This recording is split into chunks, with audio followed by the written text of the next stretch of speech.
Hi, thank you very much for tuning in. Yes, it's Stuart here, the classical record collector, and I also sell records from my website, lpclassical.co.uk. So, yes, I've been to some charity shops today, and I haven't really found much, and I've not been making many videos recently because I've I just haven't been finding much in charity shops, and I've had other things to do. I've not really had much to say, so consequently, I've not been making videos. But anyway, I've been to some charity shops today, and well, I found something, not very much, and I doubt if you guys would have bought these. But when I'm out and around at these charity shops, if I see something that looks like an interesting record in very, very good condition, even if I'm maybe not going to play it, even if I'm not interested in the repertoire, if it's unusual enough and interesting enough, I might well buy it, if only because obviously I'm a bit of a collector and I like to have unusual things.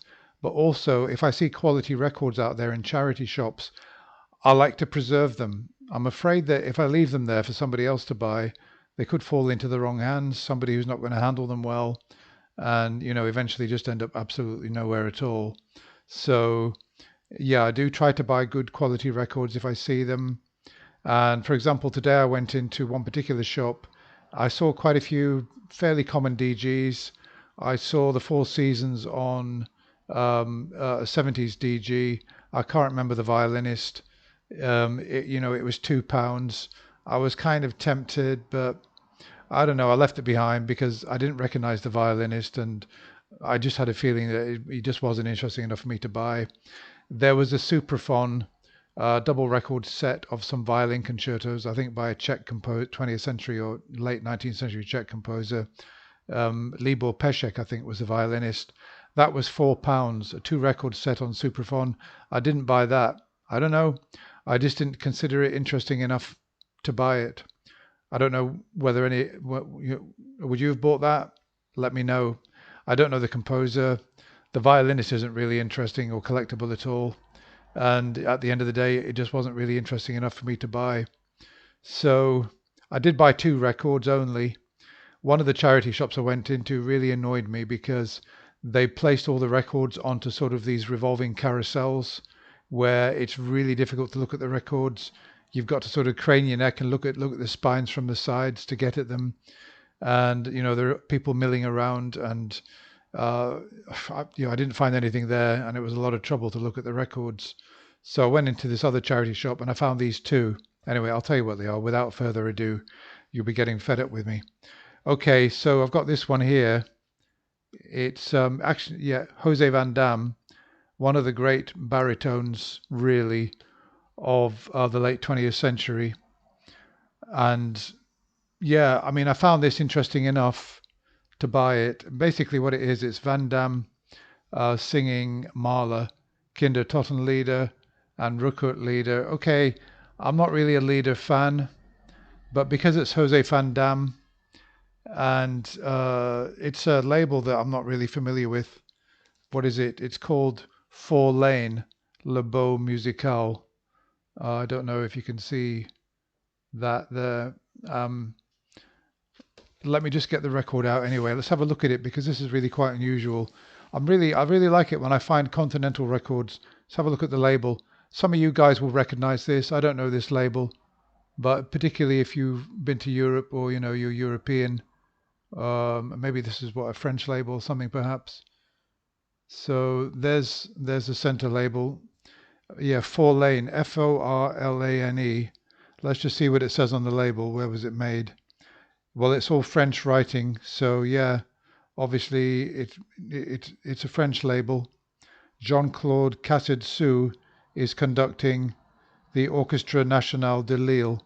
So I think that's quite interesting.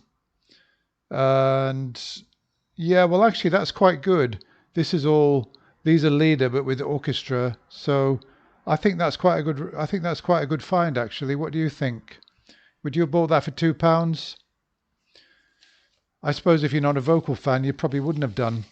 But I consider that kind of record to be interesting enough to buy, and I'll preserve that and make sure that, I'll put it on my website for I paid £2 for it. I'll probably try and sell it for about £12. I mean, look, I spent about £10 in fuel getting to this place, so I've got to get something back. But that's got to be worth about £12 to somebody who's a Van Damme fan and wants that music. So that's in beautiful condition. I'm quite pleased with that. I mean, it would have been miserable if I'd come away from that place with absolutely nothing. I mean, I didn't just go there for that. I went there for the day out. It's a nice place, and I went for an amazing walk as well. So, you know, it's a bonus that I got the records. But I'm disappointed that I only got two. And then there's this. This is another Continental label. I was really disappointed. Maybe I didn't get to these in time because usually when people come in, if I see a couple of Continental records, it usually indicates somebody's been in with a load of them. And I mean, I only saw these two. It's possible I missed out on many more because I wasn't there at the right time. So what is this? L'Age d'Or de la Musique Anglaise. So yeah, obviously English music. Okay. Les Viols Elizabethan. Yeah, so Elizabethan music. And I don't know, that looked interesting to me.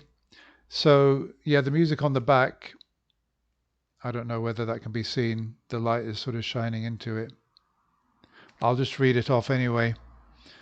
We've got the following composers: John Bull, Thomas Tallis, Orlando Gibbons, John Jenkins, Thomas Tompkins II, John Jenkins, Christopher Tye, Tallis again, Morley, Lord Salisbury, William Byrd, John Jenkins.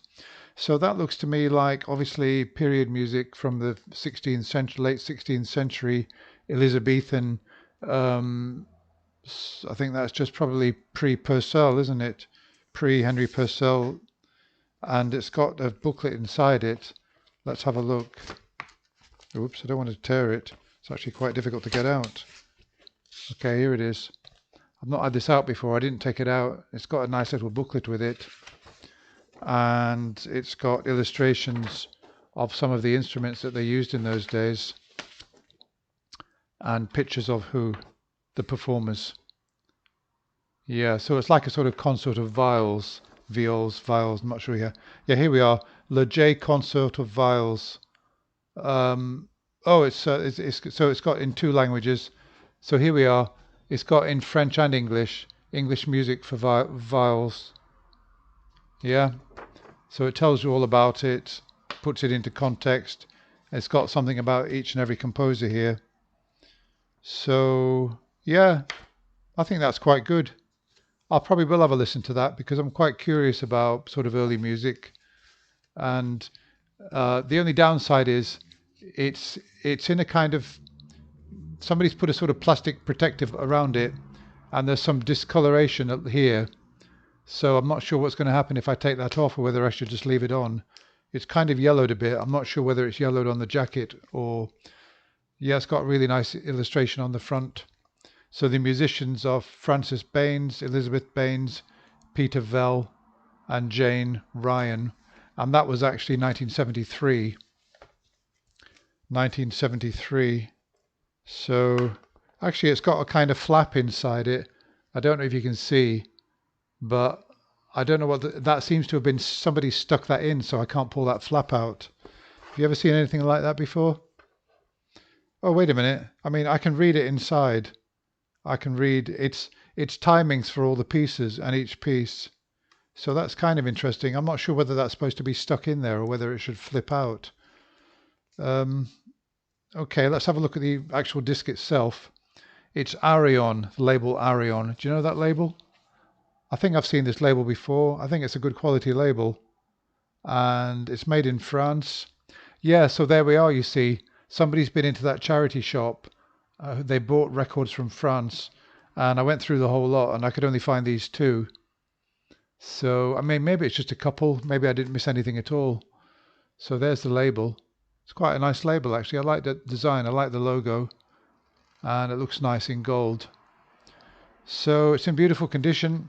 £2 for that. To be honest with you, I almost left them both behind. But then I thought, no, I can't leave these behind because, you know, I mean, they are interesting and they're good quality, in really good condition.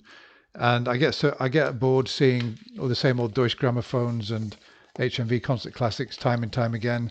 It's nice to see something a bit unusual. So yeah, I mean, not much there. It's a fairly meager haul, but I don't know. I still feel quite good that I came away with those two. What do you think? Are they, I mean, would they sort of please you if you got them both for a couple of pounds a piece?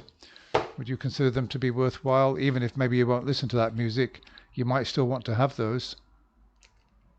Okay, well, that's all. Thank you very much for watching. Yeah, I made a 10-minute video and I only bought 2 records. Okay, thank you very much. Goodbye.